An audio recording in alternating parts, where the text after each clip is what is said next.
Chapter 13, Part 3, Translation. Je le dis. This is real straightforward. We've got just the direct object pronoun, I say it. Je le leur dis. Now we've got two pronouns, the direct object and the indirect object. This one's third person plural. I say it to them. Il lui parle.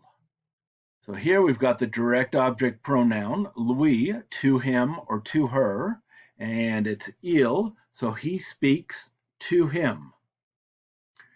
Je le lui dis. So we have both a le and a lui, direct object, indirect object, third person singular. I say it to him or I say it to her.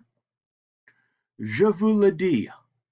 Okay, so here we can't tell if the vous is the direct or the indirect object, except here we've got the direct object, le, so I say it to you.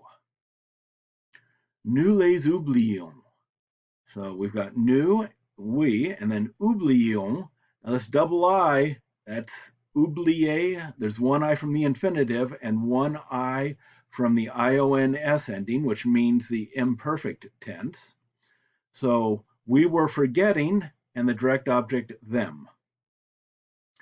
Okay, now we've got je pense à, so I'm thinking about, and then we've got the infinitive, forgetting, and then the direct object pronoun is les. I'm thinking about forgetting them. Notice how the a, and the les do not contract. J'ai peur de, I'm afraid of, les oublier, and then we would translate that forgetting them, and the de and les don't contract.